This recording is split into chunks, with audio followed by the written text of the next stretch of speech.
todos e a todas mais uma vez, continuando com a nossa série de 3 aulas com a doutora Ailda Morana. Essa é a segunda aula sobre psiquiatria forense na área criminal. Então aproveitem e não percam a última aula de psiquiatria forense na área civil. Bola a todos.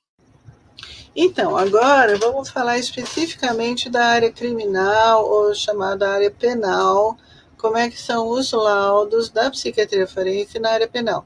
Antes, eu queria falar para vocês que nesse endereço, www.poubr,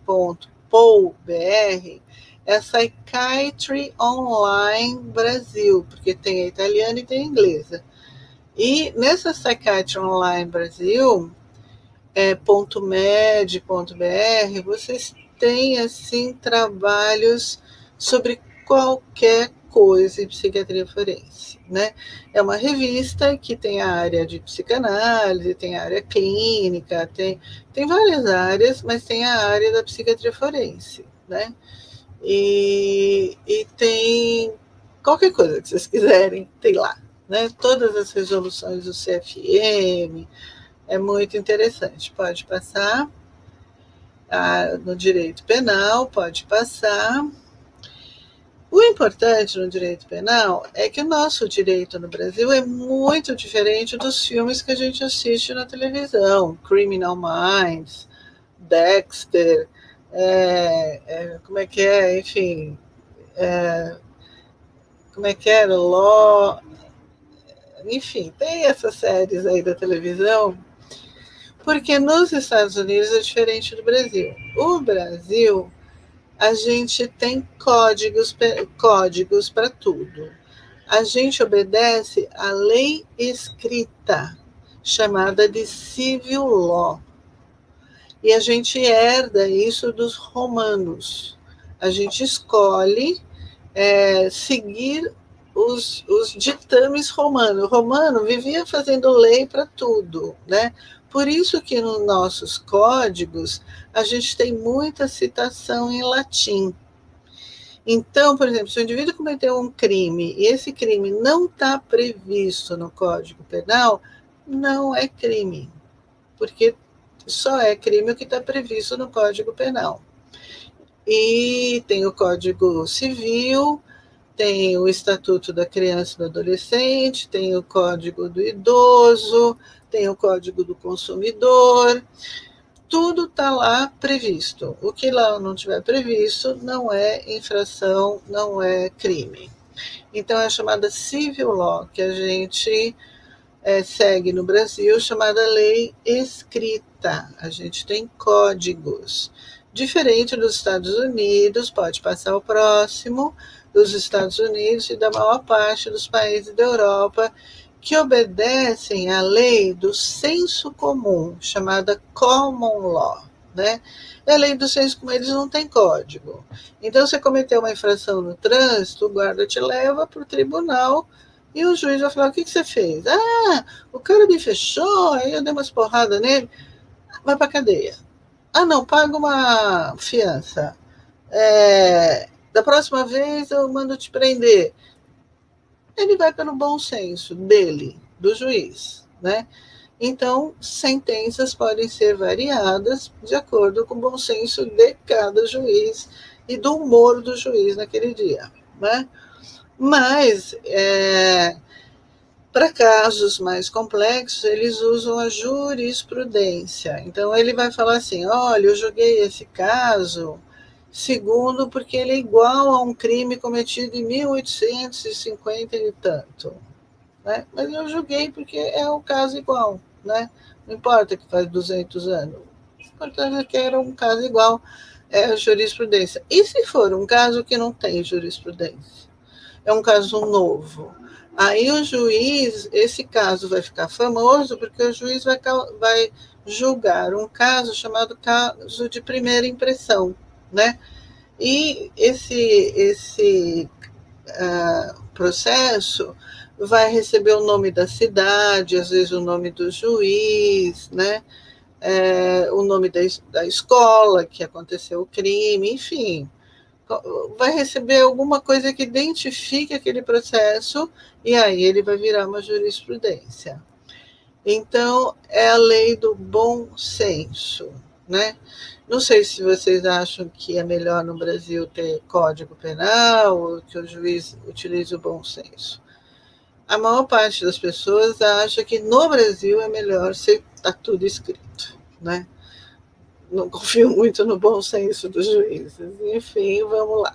Pode passar? Então, antes da lei, a gente vai esclarecer a justiça, a correta aplicação das leis, porque é injusto você botar um doente mental numa cadeia. Ele não vai entender o que ele está fazendo na cadeia, né? E depois da sentença, a cessação de periculosidade nos hospitais de custódia. Pode passar? O Código Penal não define a responsabilidade penal. Ela se limita a elencar as situações em que está abolida, no caso do doente mental, ele é isento de pena, ele não pode ser apenado, aí a gente vai colocar no nosso laudo que ele é inimputável, não pode ser imputado uma pena a ele, porque ele é doente mental. Ele não sabe o que ele estava fazendo, ele ouviu uma voz e matou o pai, né? Ele teve um delírio e matou o irmão, né? Então, ele é inimputável, ou ele é plenamente imputável. Ele sabia o que ele estava fazendo, ele planejou e ele é plenamente imputável. Então, a situação é que está abolida ou diminuída. Então, ele pode ser um retardado mental leve, que sabia mais ou menos o que estava fazendo, não sabia plenamente, né? E ele foi influenciado, ele é retardo, não é global, porque se é global, ele é inimputável. Se ele é totalmente deficiente, ele é inimputável. Mas ele pode ser, aí a gente vai ver a semi-imputabilidade. E aí o psiquiatra forense falou, ele pode ser imputado, né, plenamente, porque ele é normal. Ele é inimputável, porque ele é louco. Ou é retardado mental grave. Ou ele é semi-imputável, porque ele tem um retardo mental leve, ou é um psicopata, que também não tem a capacidade de determinação. No Código Penal, o psiquiatra forense tem que avaliar a capacidade de entendimento e determinação na penal. Na civil é diferente, né? Mas na penal ele avalia entendimento e determinação. Então, o psiquiatra forense vai avaliar a imputabilidade e o juiz vai falar, em função do psiquiatra forense dizer que ele é inimputável, eu afirmo que esse sujeito não tem responsabilidade penal. Ele é plenamente imputável, então aí o juiz afirma, ele é plenamente imputável, então a responsabilidade penal dele é plena também, ele vai para a cadeia. Pode passar. Então, o Código Penal estabelece limite e modificadores da responsabilidade penal. E a responsabilidade penal começa aos 18 anos, né? Assim como o Código Civil, os limites e os modificadores. Os modificadores, tanto na penal quanto na civil, são os processos mentais alterados, né? Doença, retardo, psicopatia, causas orgânicas e tal. E você também só é cidadão a partir dos 18 anos, né? Pode passar.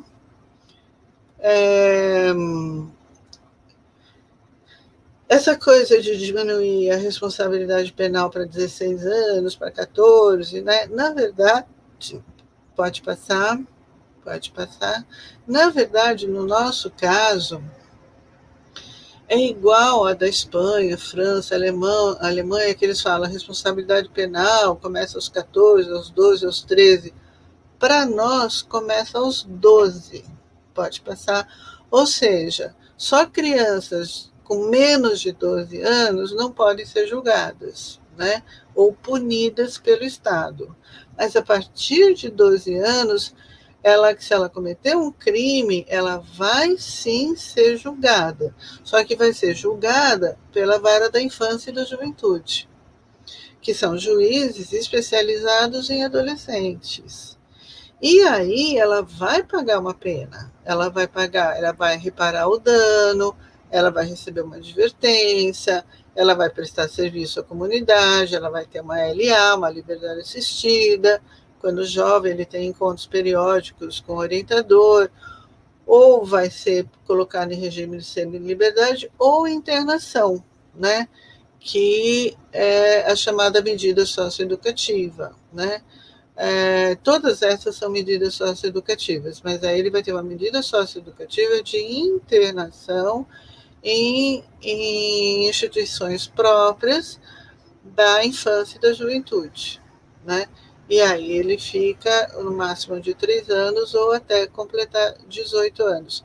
O que não ocorre, diferente do adulto, é que ele não vai ter isso na sua ficha penal. Isso não vai constar como antecedente criminal dele. Ele vai passar, vai ser internado na FEBEM, e aí faz 18 anos e começa uma nova fase da vida dele, e ele ou continua matando, roubando e tal, ou se regenera, né? E então, de fato, para nós é os 12 anos, como é nos outros países, né? Que eles têm um tratamento diferenciado para o adolescente. Só que eles falam que a responsabilidade penal é aos 14 anos. Para nós é os 12, né? Só que eles são julgados por instâncias judiciais diferentes. Pode passar. E tem. Pode passar. Pode passar. Ninguém no Brasil é obrigado a produzir provas contra si mesmo. Então, por exemplo, você pode se recusar a fazer um exame de DNA, você pode se recusar a fazer um exame de bafômetro, mas essa recusa o juiz vai entender como má vontade. E aí seu problema, né? Que para se recusar ou não a fazer o exame. Pode passar. No Brasil, não existe o crime de perjúrio. Então, é dito ao réu que cometeu um crime, você pode mentir para se defender, né? O réu pode mentir quanto quiser. É verdade isso, ele pode mentir. Agora, é claro que se ele colaborar com a justiça, a pena dele vai ser menor, né? Se ele confessar o crime, se ele esclarecer, se ele ajudar a justiça a ser feita, ele vai ter uma vantagem, né? Mas ele pode mentir se ele quiser. Quem não pode mentir é a testemunha. Testemunha não pode mentir porque é crime mentir. Então, mas o que os caras fazem? Contratam testemunhas, pagam testemunhas para as testemunhas mentirem. Assim que é o Brasil. E aqui é a testemunha que mentiu em juíza, acabou condenada a pagamento de multa por litigância de má-fé. Porque foi descoberta, né? Mas que, em geral, passam desapercebidas, né? Testemunha mente muito, mas não pode, é crime. Se for pega, ela pode até ser presa. Pode passar. Pode passar. A gente já falou, pode passar. Pode passar. E a gente vai avaliar a condição dele entender o caráter criminoso do fato. Se ele é louco, ele não entende, ele obedeceu ao comando de uma voz ou ao comando de um delírio, né? Se ele é retardado mental grave, ele também não entende. E também não se determina. Essa é a nossa encrenca, porque nos Estados Unidos, por exemplo, é assim, entendia o que fazia? Entendia plenamente, vai para a cadeia. Não entendia porque é louco, vai para o hospital. Acabou. A gente tem a capacidade de determinação segundo o entendimento. E isso atrapalha um pouco. A gente vai ver por que já. Pode passar. Para uma pessoa ser julgada, há necessidade de existência material do crime. Ou seja, sem corpo não é crime, né? Se você não consegue descobrir evidências do corpo, você não tem como prender alguém. E a confissão também não elimina a necessidade de provas objetivas. Não, doutor, fui eu que matei, sim. Mas cadê o corpo? Eu não sei. Não. Porque vocês não têm ideia, quando tem um crime que vai para a mídia, o que aparece de gente dizendo, doutor, fui eu que matei, viu? Porque ele quer ser famoso. nem que seja nas páginas policiais, mas ele quer ser famoso. Então, eles assumem crimes que não cometeram. Isso é muito frequente. E uma outra coisa também diferente no Brasil é que ninguém pode se defender, eliminar o advogado, como a gente vê nos filmes, né? Ah, eu dispenso meu advogado, eu mesmo vou fazer minha defesa. Isso não pode. No Brasil, você tem que ter advogado, você não pode se defender, né? E se você não pode pagar o advogado, o Estado lhe oferece um advogado dativo, um advogado de graça que vai te acompanhar. Pode passar. Então, aqui é tudo que o psiquiatra forense precisa saber. O artigo 26, o que diz o artigo 26? O caput é isento de pena, quer dizer, não pode ser apenado. O agente que por doença mental, que é o doente mental, o cara que alucina, o cara que delira, ou desenvolvimento mental incompleto. Em 40 anos de perícia, eu nunca peguei um desenvolvimento mental incompleto. Ou desenvolvimento mental retardado. Desenvolvimento mental retardado, sim, retardado grave. Era, ao tempo da ação da omissão, inteiramente incapaz de entender o caráter ilícito do fato ou de se determinar de acordo com esse entendimento, né?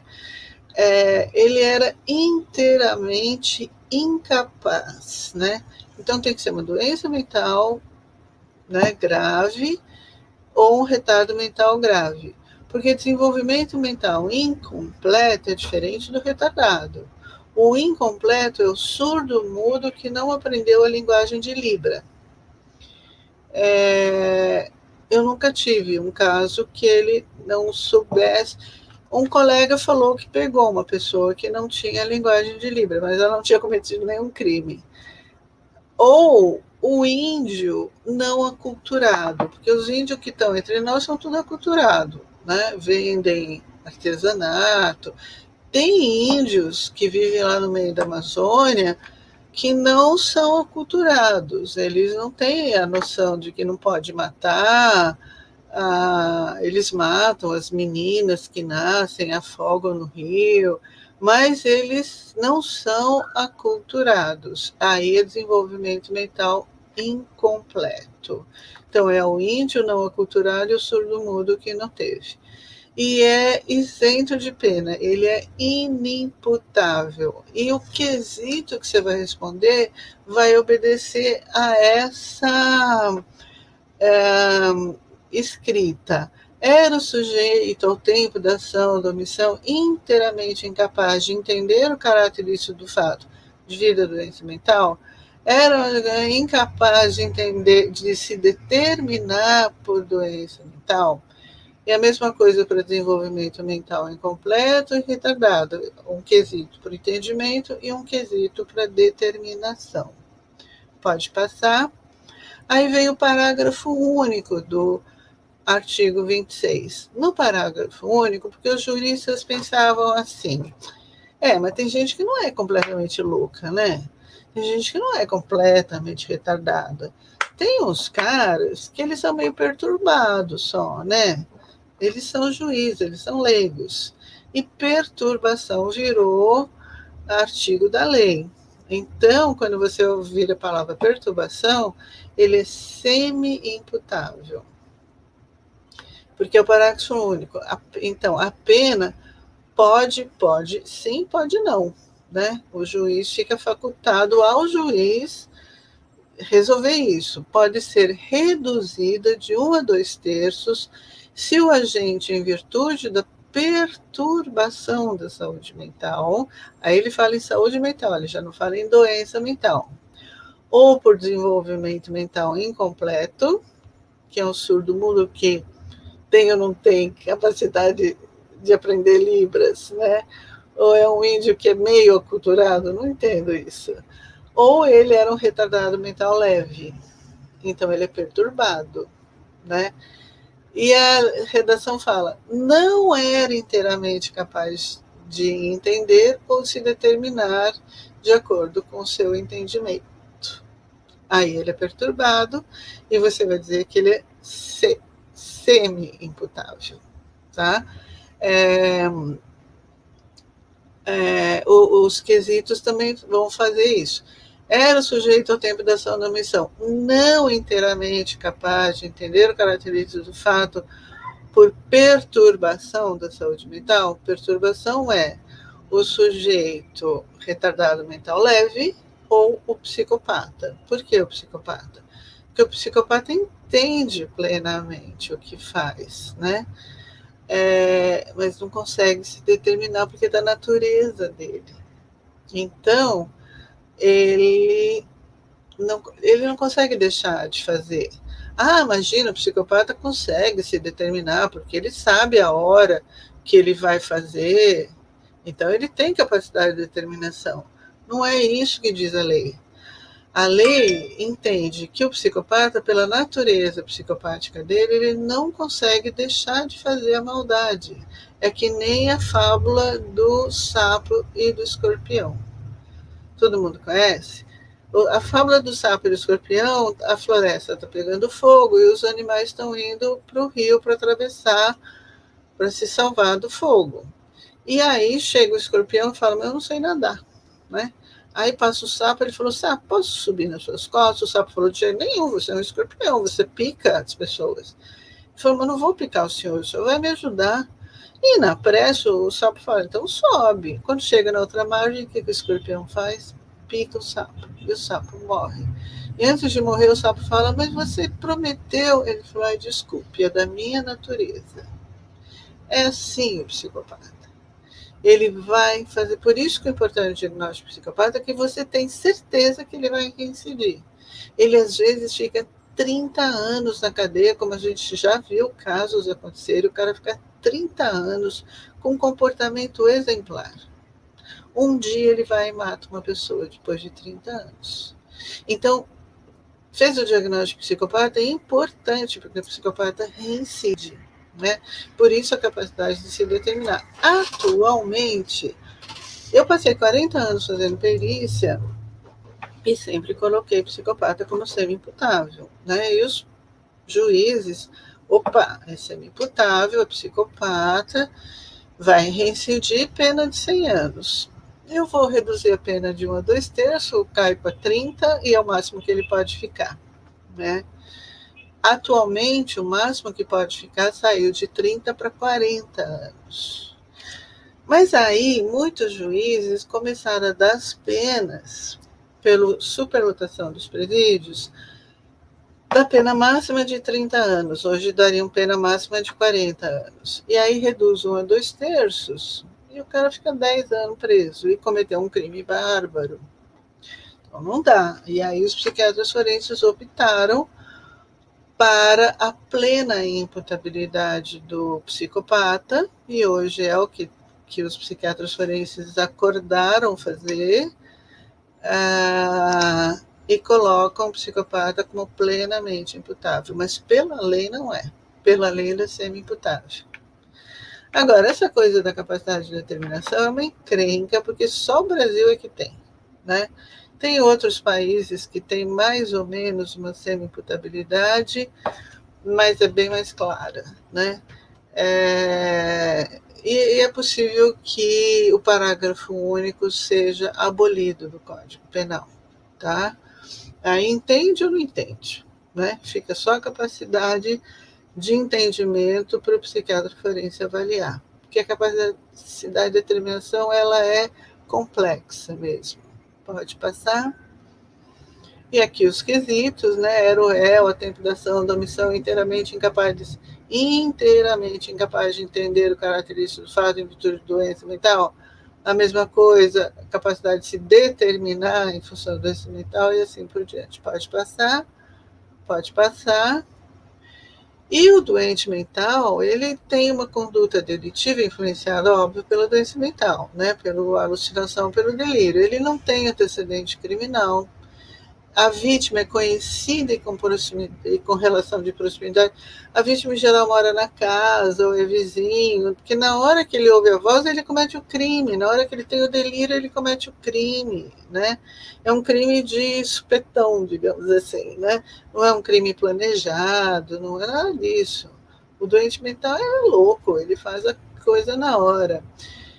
Geralmente o delito é dentro da própria casa, ele é um sujeito que é doente mental, então ele não trabalha, e ele comete lesões corporais e homicídio. E é muito triste, porque ele comete o crime, ele mata o pai, ele mata a mãe, mata o irmão, e aí ele vai para cadeia de detenção provisória, até o delegado avaliar, passar o caso para o promotor, e o promotor resolver se ele vai para o hospital de custódia ou se ele vai para uma cadeia, né? E o hospital de custódia, desde a minha época, tem 400 pessoas esperando vaga e vão continuar esperando vaga. Enquanto isso, eles vão ficar na cadeia de detenção provisória. E quando eles chegam na cadeia de detenção provisória, eles continuam loucos, né? Eles acabaram de matar o pai, a mãe, enfim, eles continuam alucinando e tendo delírio. E aí eles matam o colega de cela. Isso é praxe, é uma judiação. Pode passar. Medida de segurança, é o caso do doente mental, que é uma sanção penal com caráter puramente prevenível, né? E ele vai cumprir medida de segurança em hospital de custódia ou em se o crime tiver menor gravidade, ele vai para um CAPS ou para um ambulatório de saúde mental, né? E se a família puder pagar, ele vai para o hospital particular, tá? Pode passar. Pode passar. Então, existe a detenção e a reclusão. Se o fato previsto como crime for possível com detenção e não reclusão, porque a reclusão é internar, é deixar o cara preso, né, no hospital de custódia. Se for de detenção, que é um crime menor, ele pode encaminhar para um tratamento ambulatorial, tá? Pode passar. Pode passar. E a perícia, o cara vai para uma medida de segurança e de ano em ano os psiquiatras forenses da instituição avaliam se ele já cessou a periculosidade dele, né? E muitas vezes o cara matou várias pessoas e aí nenhum psiquiatra da instituição tem coragem de falar para o promotor, ele já está bem, ele não é mais perigoso. É difícil, né? Você assumir essa responsabilidade. Se o cara teve uma doença mental e tem família que cuida, etc., aí você pode até arriscar, né? Mas é difícil você confiar que o cara não vai matar mais ninguém. Pode passar. Pode passar. Nos hospitais de custódia. A superveniência. O que é superveniência de uma doença mental? O indivíduo foi preso, ele foi plenamente imputável e está na cadeia. Só que na cadeia, aí passa um tempo, ele abre uma doença mental, ele fica doente mental, ele começa a ter delírios, alucinações e tal. É o caso, você lembra do caso do bandido da luz vermelha? Eu conheci o bandido da luz vermelha como psicopata, ele era um psicopata péssimo, ele assaltou 146 casas, uma coisa assim, mas ele não assaltava simplesmente, ele ia com a lanterna de luz vermelha e ele, além de assaltar, ele judiava sexualmente da mulher, do marido, da filha, do filho, do cachorro, de todo mundo. Ele era muito perverso. E aí ele vai para o hospital de custódia de Taubaté, não por ser louco, é que no hospital de custódia o diretor fez uma ala para psicopata. E como ele era psicopata, ele foi cumprir a pena, na época de 30 anos, hoje seria 40, no hospital de custódia de Taubaté. E nesse meio, quando ele estava com uns 40 e poucos anos, ele faz uma doença mental. Ele começa a ter delírios e não remite mais. Fica louco, quer dizer, ele faz a superveniência de uma doença mental. E aí começa a tomar Aldol na cadeia, né? Na área de psicopata de Taubaté. Começa a tomar Aldol, ficou uns 20 anos tomando Aldol, até que o juiz pergunta para os psiquiatras: olha, ele já completou 30 anos, na época era 30. Ele pode ir para a rua? O que o psiquiatra fala? Pode. Como que pode? É um doente mental que está 30 anos preso, não tem relação familiar nenhuma. O hospital tem que custodiar esse sujeito, não pode pôr na rua. Na rua ele vai, se morrer, matar alguém. E de fato vem um tio muito distante, lá de Joinville, leva ele para Joinville e todo o preso quanto o doente mental, todo mundo que sai do sistema penal, primeiro lugar que vai para o bar beber. Vai para o bar beber. E ele, doente mental, ele vai para o bar beber lá em Joinville. Mexe com alguém, toma um tiro e matam ele. Pode passar.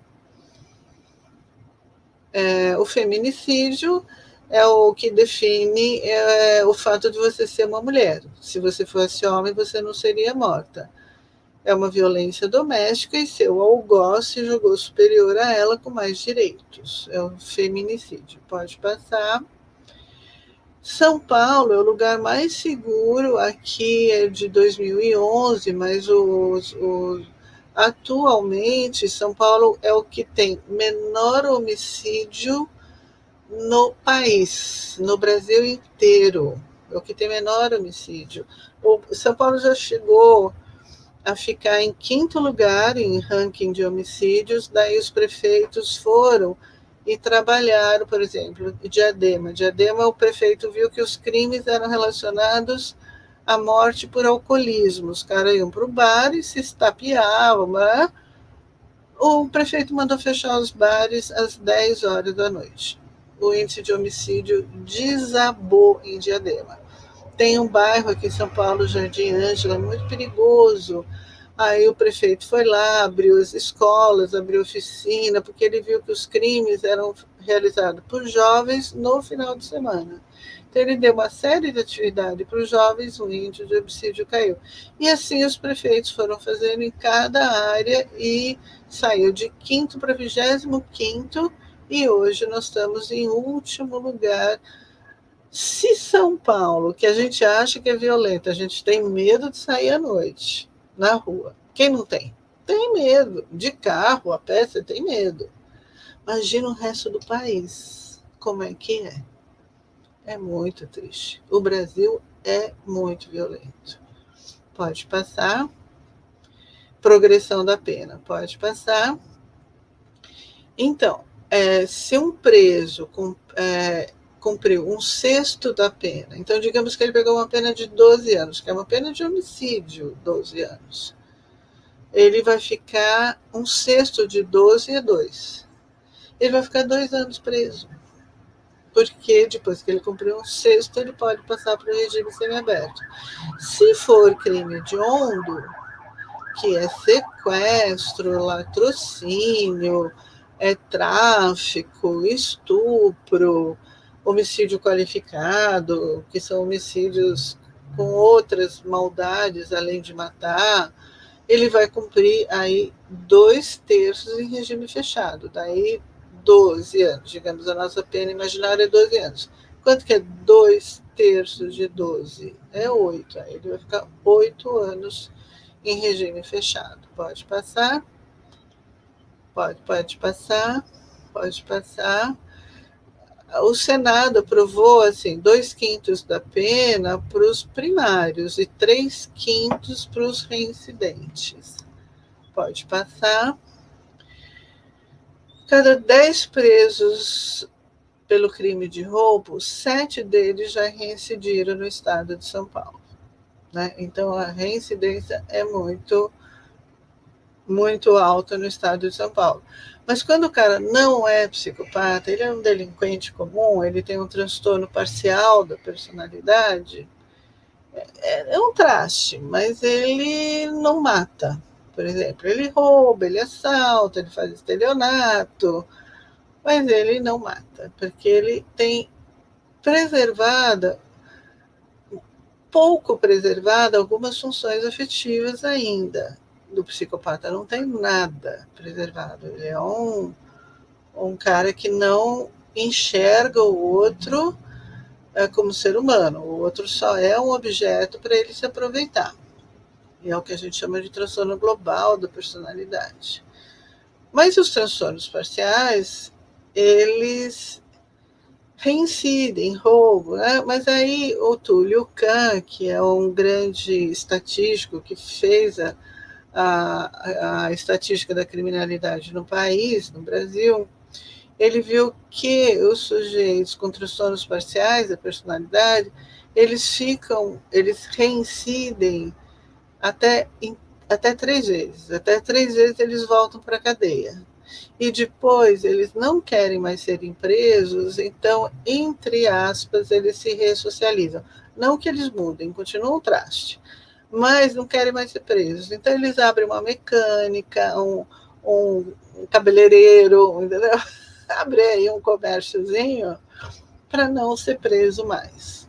Tá bom? Pode passar. Embriaguez. Embriaguez é sério, né? Você tem vários tipos de embriaguez. Então, diz o Código Penal que não exclui a imputabilidade penal a embriaguez voluntária ou culposa pelo álcool ou substâncias de efeito análogo, ou seja, o porre. Você não é um alcoólatra, mas naquele dia você resolveu tomar um porre. E aí você brigou na festa, fez uma lesão corporal em alguém, ou pegou o carro e matou alguém. Se você não é um alcoólatra, naquele dia tomar um porre, para você largar a mão de ser besta, a lei vai dar como agravante. Então você vai ter uma pena agravada pelo fato de você ter tomado um porre. E a mesma coisa, mas não isenta de pena, né? Quer dizer, e nem isenta de pena emoção ou paixão. Então, emoção é a forte emoção, né? Você é pego de surpresa e você mata a pessoa. E aí você alega forte emoção. Você não é isento de pena, né? Mas não é transformado em medida de segurança, nada disso. Você vai pagar a pena, mas o advogado vai falar, doutor, ele teve uma forte emoção. E aí a pena vai ser diminuída por entendimento de advogado. Então, por exemplo, eu tive um caso onde o cara separou da mulher e vai visitar a filha de 4 anos. Ele é policial. Aí ele chega na casa da ex-esposa e fala, quero ver minha filha. Aí a ex-esposa fala, para com isso, não enche o saco, essa menina nem é sua filha. Ele falou, como que não é minha filha? Não, não é sua filha. Ele pega a arma e atira nela e depois atira na própria cabeça. Mas ele não morre, ele fica torto, né, todo lesado, mas não morre, mas foi forte emoção, né? E paixão? O que é paixão? Paixão, vocês já tiveram namoradas, namorados que insistem. Tem aquele filme com a Glenn Close e o Michael Douglas, aonde a Glenn Close se apaixona pelo Michael Douglas é casado, tem filho, e ela fica atrás dele, enchendo a paciência dele. Isso é paixão. Paixão é um estado prolongado, diferente da emoção que é naquele momento. Tá? Nada disso exclui a imputabilidade, mas pode ter uma pena atenuada por conta dos advogados. Pode passar. Embriaguez aguda e simples é o porre, pode passar. E obedece, como eu falei, no nosso direito tem muita citação em latim. A ação é livre na sua causa, ou seja, o paciente podia prever, né, que ao tomar um porre, ele pode se fazer uma besteira. Então, para largar a mão de ser besta, ele tem um agravamento da pena. Pode passar. E existe a embriaguez fortuita e também a embriaguez por força maior. Embriaguez fortuita, você não sabe que está se embriagando. Eu nunca tive um caso, mas um colega teve. Era um químico que estava no laboratório, manipulou uma substância, mas ele não sabia que aquilo iria levá-lo, ele aspira aquela substância e sai de carro e mata um motoqueiro. Mas ele estava embriagado e não sabia que estava embriagado. E ficou provado que ele se embriagou de maneira fortuita. Então ele não vai preso, nada acontece com ele. Ou quando você é forçado e tem como provar que você foi forçado a ingerir uma substância. Pode passar? Embriaguez pré-ordenada é você cometer um crime tentando, assim, ou bebendo antes, ou usando droga para ter mais coragem de cometer o crime, ou para o crime ficar mais excitante, porque o psicopata adora uma excitação, né? Por exemplo, lembro do caso do atirador do shopping, um estudante de medicina da Santa Casa, que foi lá no shopping do Morumbi, no cinema, e atirou nas pessoas? Ele cometeu o crime de forma pré-ordenada. Ele deixou bilhetinho, eu sou drogado, porque ele não queria ir para a cadeia se fosse preso. Ele queria ir para o hospital de custódia, que ele achava que ele ia estar no hospital, que ele não ia estar preso. Né? Grande engano. Grande engano porque vira uma prisão perpétua. Né? Quem é que vai dar alta para um cara que entra no cinema com uma metralhadora? Né? Enfim. E ele deixa bilhete, eu sou drogado, compra uma quantidade imensa de droga, espalha na casa dele. Ele queria sair como doente mental. Então, embriaguez pré-ordenada por uso de droga ou álcool antes do crime. Pode passar? Pode passar. O alcoolismo crônico, se você, como perito, conseguir provar que a pessoa era alcoólatra mesmo, né? Já foi internada várias vezes, já fez vários tratamentos e continua bebendo, aí ela é doente, aí ela é isenta de pena, ela vai cumprir, se ela cometer um crime, ela vai cumprir pena em hospital de custódia, tá? Ela vai sofrer uma medida de segurança porque ela é doente. Ela é alcoólatra crônica, droga, pode passar. Você conhece esses slides? Drops de cocaína, custava 15 cents, pode passar. Cocaína MIDI, ajuda tosses violentas e nervosas, tinha 5 miligramas. A Coca-Cola tinha coca, né? Hoje tem cafeína, pode passar. No Peru, te dão a bala de coca, né? Eles mastigam a folha de coca, ou para os turistas eles dão a bala de coca porque é muito alto e aí você precisa ter um estimulante. Essa é a papoula do ópio, onde é feita a heroína. A heroína é muito pior que a cocaína. Ambos são terríveis, mas a heroína é muito pior. Pode passar. Aqui o buraco negro do cérebro dos cocainômanos, né? Então, os cocainômanos, já de algum tempo, eles têm uma lesão cerebral, é um quadro orgânico. E o que fazer com eles? É uma lesão cerebral, não tem tratamento. Pode passar. O perito vai ver se existia, à época dos fatos, dependência física ou psíquica, e, em função da dependência, se ele tinha comprometido de forma total ou parcial a capacidade de entendimento e determinação, mas agora devido ao uso de droga. Hoje, o drogado ele não é mais preso, ele vai para um tratamento, a não ser que ele se recuse, aí o juiz manda prender. Mas pela lei, não, ele não vai mais para a cadeia, ele vai para tratamento. Pode passar. E tem o artigo 45 e o 46. É igualzinho ao artigo 26, só que é só relacionado à droga. É isento de pena o agente que, em razão de dependência sob efeito proveniente de caso fortuito ou força maior de droga, era o tempo da ação da omissão, qualquer que tenha sido infração penal praticada, inteiramente incapaz de entender o caráter do fato de se determinar. Eu cansei de ver moleque que mata a mãe. Mãe, me dá dinheiro para comprar droga. Não, não dou, mata a mãe. Né? Ele é inteiramente incapaz de entender, de se determinar, porque ele tem uma fissura completa em relação à droga e não tem como se entender nem se determinar. Pode passar. O artigo, a pena pode ser reduzida, né, se ele não possuía a plena capacidade de entender e de se determinar. Pode passar. Não confundir exame de dependência toxicológica, que é o que a gente faz, com exame toxicológico. Exame toxicológico é você avaliar se ele tem o tóxico na urina, no sangue, no cabelo, né? Esse é o exame toxicológico, mas não faz parte da perícia. Faz parte da perícia saber se ele é dependente ou se ele não é dependente. Pode passar. O infanticídio é também um absurdo da nossa lei. Pode passar. O infanticídio é matar sob a influência do estado puerperal. O que é o estado puerperal? Né? Tem o estado puerperal imediato, tem o prolongado lá, enfim. Enfim, é matar sob a influência do estado puerperal o próprio filho durante o parto ou logo após. E aí os médicos legistas variam nas suas opiniões. Tem uns que acham que toda mulher que está puérpera, que vê o parto, tem uma alteração mental e, portanto, é infanticídio.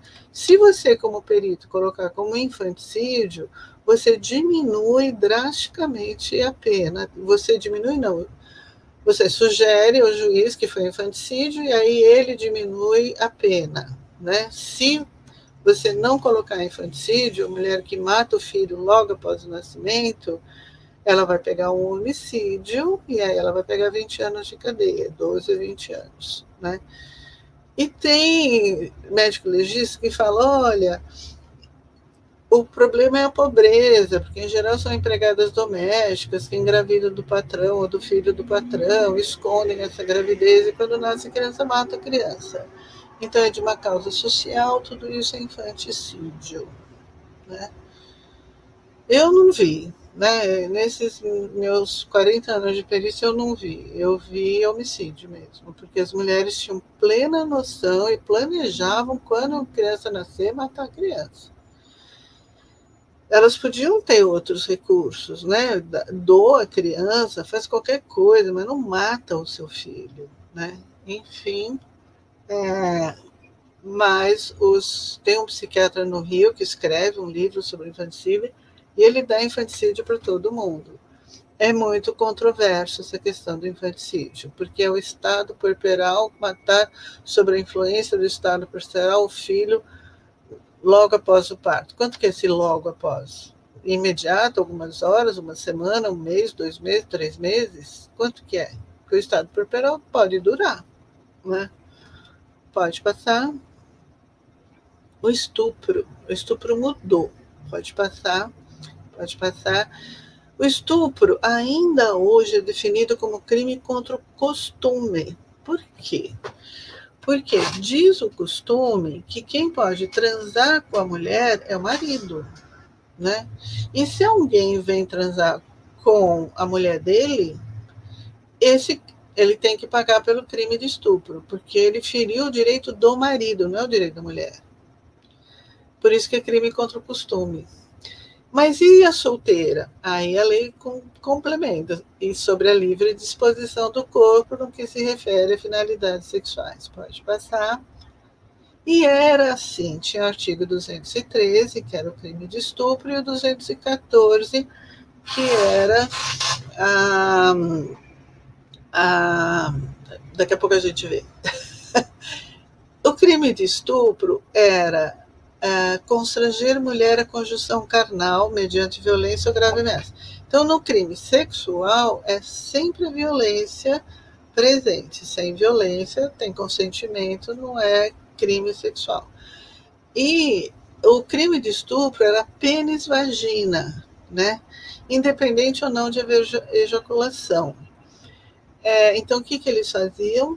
Pênis-ânus, porque daí eles caíam no 214, pode passar, que é atentado violento ao pudor. Atentado violento ao pudor era qualquer coisa diferente de pênis ou vagina. Era constranger alguém, sempre mediante violência ou grave ameaça, praticar ou permitir que com ele se pratique ato libidinoso diverso da conjunção carnal, né? Que é pênis-vagina.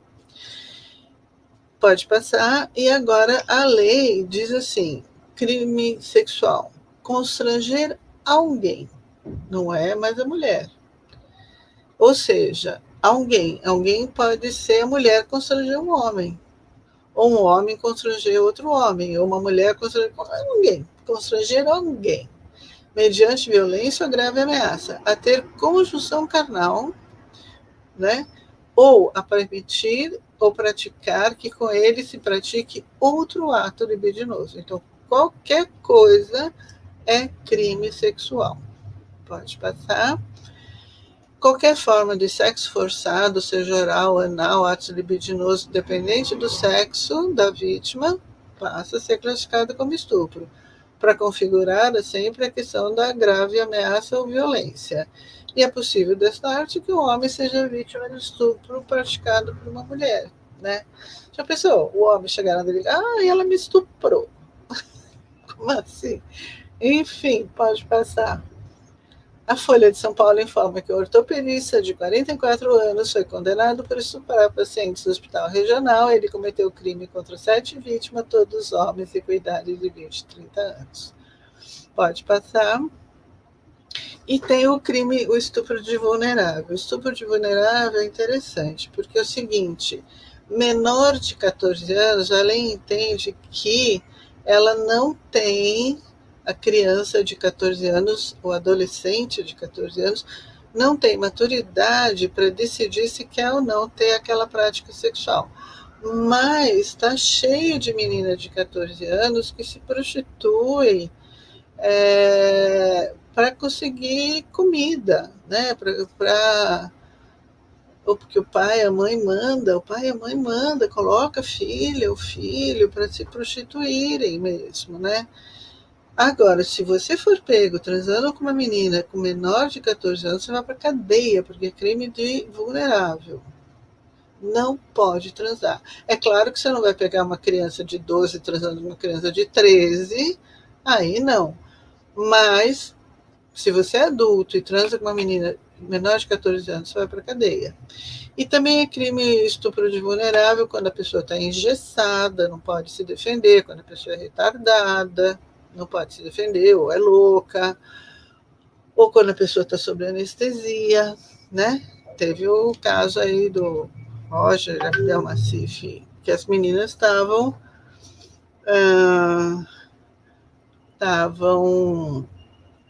anestesiadas, né? Estavam saindo da anestesia. Pode passar, é tudo crime de vulnerável. Pode passar, a gente já falou isso. A gente já falou disso. Se do estupro resultar a gravidez e a gestante concordar, é permitido em lei o aborto, né? No Brasil, a taxa de 8,78 estupros por cada 100 mil habitantes. E o problema do estupro é que a palavra da vítima, ela é válida, ela é prova. Então, porque o estupro é um crime que não tem testemunha, né?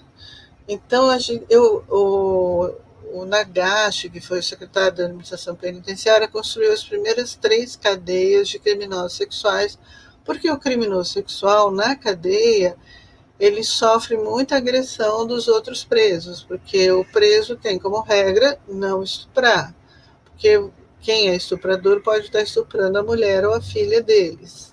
Então, eles judiam dos criminosos sexuais e, por isso, cadeia para criminosos sexuais para ficarem livres dos serviços dos outros presos, né? E eu vi nas cadeias de criminosos sexuais mulher, assim, pessoas presas, falaram assim, doutor, eu não quis transar e ela me acusou de estupro. Aí a gente ia no domingo e ia falar com as mulheres, mas ele falou que, é verdade, né? Mas eu acusei ele de estupro, deixei ele preso. Eu falei, mas você foi testemunha e você vai para a cadeia, porque você mentiu em juízo. Não é nada, deixa ele preso aí, né? Ou seja, tem muita namorada que bota o namorado na cadeia porque ele não quis transar com ela e ela alega estupro e a palavra da vítima é lei. As sentenças que a gente viu nessas cadeias eram sentenças bem cuidadosas, porque o estuprador leva a menina para o lugar ermo, a menina é estuprada, daí ela sai rasgada, machucada, chorando, e um cara do posto de gasolina, uma vizinha vê, serve de testemunha, enfim.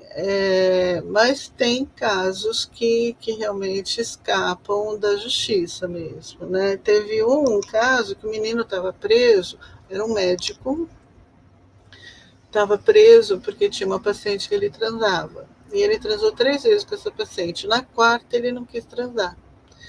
E aí a mãe da menina, que tinha interesse dela casar com esse médico, mandou a menina alegar que ele a estuprou. Olha, e ele preso, né? Pode passar. E os estupradores,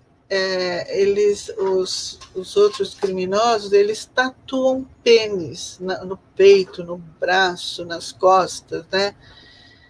E o cara sai da cadeia com pênis tatuado, né? Para identificar que o cara é um estuprador.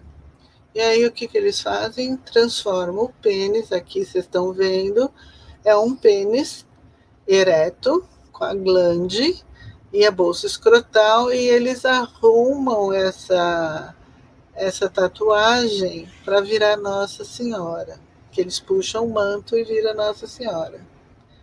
Então é tatuagem de estuprador. Quando você vê uma Nossa Senhora, pode ter certeza que o cara é estuprador. Pode passar. E também tem o crime de importunação ofensiva ao pudor.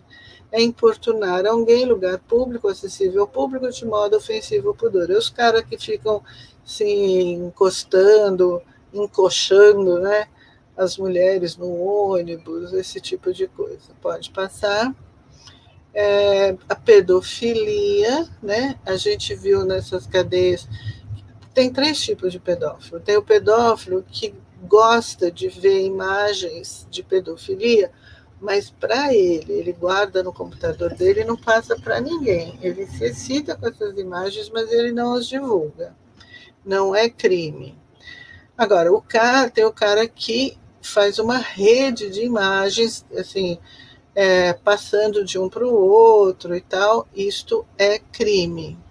E tem o cara que vai ao ato. O cara que vai ao ato, que estupra neném, ai, uma judiação, que estupra crianças, esses todos, a gente verificou isso, são psicopatas, né? Mas é assim, o critério é que o cara tem que ter pelo menos 16 anos e a criança que ele vai estuprar tem que ter 5 anos a menos do que ele. Então, uma criança de 12 transando com uma de 13 não é pedofilia, mas se o indivíduo tem 16 anos e transa com uma menina de 11, é pedofilia. Pode passar.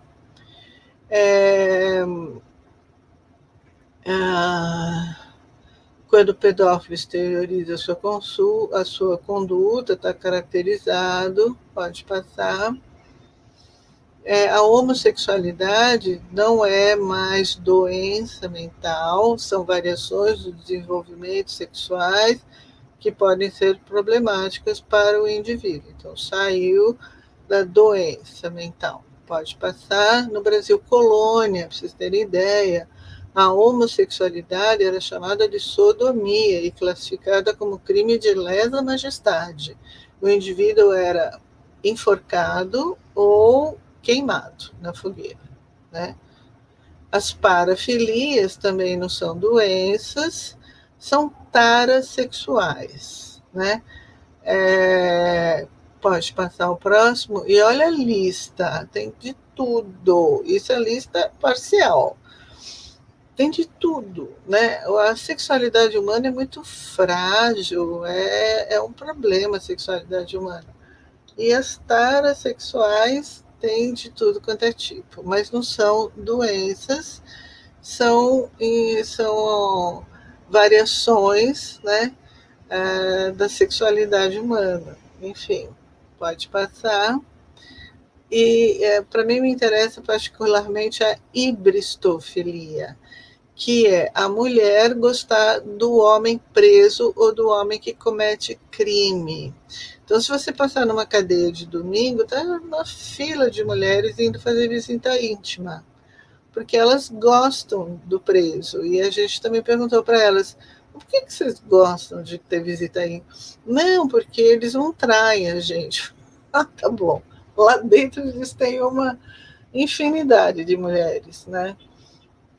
Mas, enfim, elas acham, elas têm essa tara, que é a epistrofilia, que gostam de transar com homem preso, homem criminoso, enfim. Pode passar, é uma tara sexual, uma parafilia, que é uma epistofilia. 2/3 dos pacientes desse estudo já a reincidência pode passar. Esse é o psicopata, tem risco de reincidência, já foi condenado por mais de um delito, é plenamente imputável, semi-imputável, a medida de segurança para o período inferior a 7 anos, pelo menos uma fuga durante a medida de segurança. Foi um trabalho que foi feito.